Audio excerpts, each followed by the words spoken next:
Right now in Michigan, there are nearly 3,000 people waiting for a life-saving organ donation. Just one organ donor can help save up to 8 lives, and tissue donors can improve the lives of up to 75 people. Siobhan Klepper is here for you now with the story of a family who recently decided to give the gift of life. And Siobhan, like many stories about organ donation, this one is tragic. Yeah, it broke my heart. And as hard as it will be for the family to watch this report tonight, they know that their story can help others see that there can be light even on the darkest of days. There's a side of me that takes comfort in knowing they're together.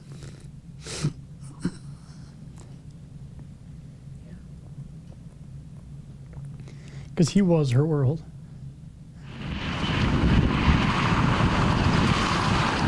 On the evening of March 9th, Ryan LaHaye, his wife Dana, and their 3.5-year-old son Reed were driving down westbound I-96 in Clinton County.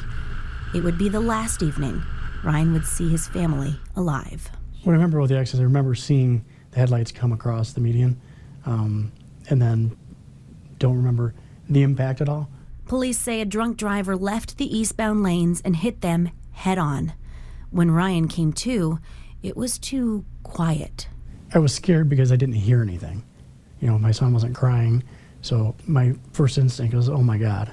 I could see my wife. Like the way I was pushed, I was looking right at her and she was, slumped over. The last thing he heard from a first responder before he passed out was that his wife was likely dead. Both Ryan and Reed were rushed to Sparrow Hospital in Lansing. Ryan was badly injured and put into a medically induced coma, and Reed was on life support, but sadly showed no signs of brain activity.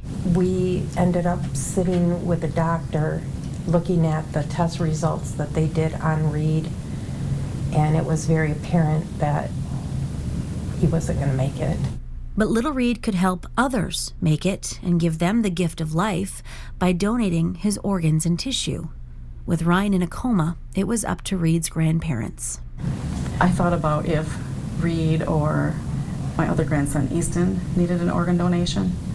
It would be devastating to have, not be able to find a donation for them. Mm-hmm. So that kind of was my final decision, was based on that. We could see that as being the only good thing that might come from this terrible tragedy. First, Reed was taken to his dad's room, the last time this father and son would be next to one another.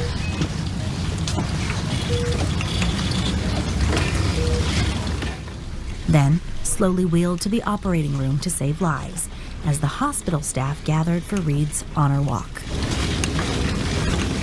Lines up in the hallways, shoulder to shoulder, down every hallway, just showing respect for Reed. And when we walked out, it was overwhelming. Little Reed's family, they can't change their story.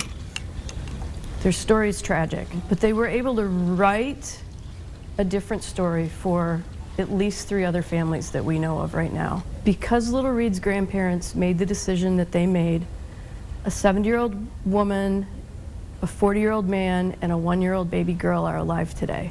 Reed donated both kidneys, his liver, 3 heart valves, and tissue, and in the future could help save 2 other children as well. About a week later, Ryan was out of his coma, but soon learned his nightmare wasn't over, that his wife and son were both gone. When I first met her, it kind of was love at first sight, but probably the most caring person I've ever met. Good mom? Unbelievable.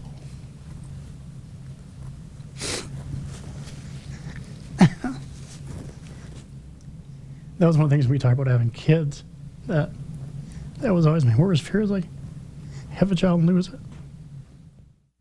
But the boy who was the best parts of both of them, the curious, happy boy with tons of personality and dimples that could melt anyone, is alive in others now. There's a side of me I feel blessed to not have to have been on that. Unfortunately, it put my parents and in-laws in a really tough position, but I'm 100% convinced and take solace in the fact that, it was 100% the right decision. I mean, there's the ability to help save others is really the most incredible thing. And I have to make sure that, my wife and son's legacy live on.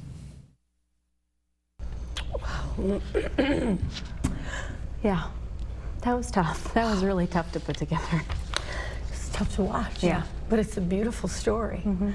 The ultimate, Any parent, worst nightmare. Oh, yeah. No kidding.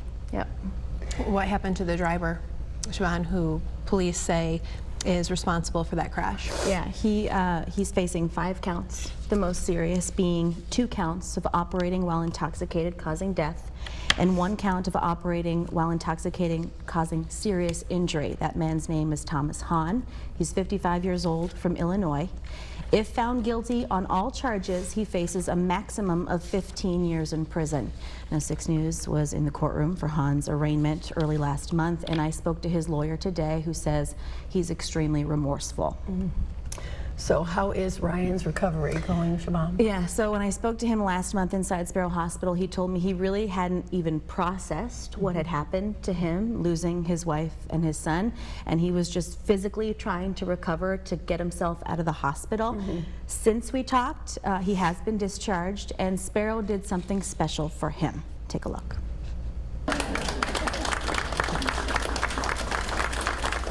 Yeah, he was surprised when he was discharged to see hospital staff lining the halls for him and clapping as he was wheeled to the elevator nearly 3 months after that crash.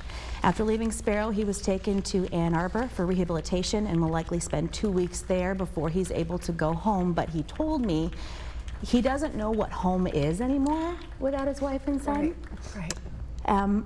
Sorry, I also did a separate, longer interview with Gift of Life Michigan all about the organ donation process. So if you would like to learn more, I'm going to be posting that interview very soon on our website, WLNS.com. But in the meantime, you can visit the Scene on 6 section of our website. I have a link to Gift of Life there if you have any questions or if you're willing to be a donor and want to sign up.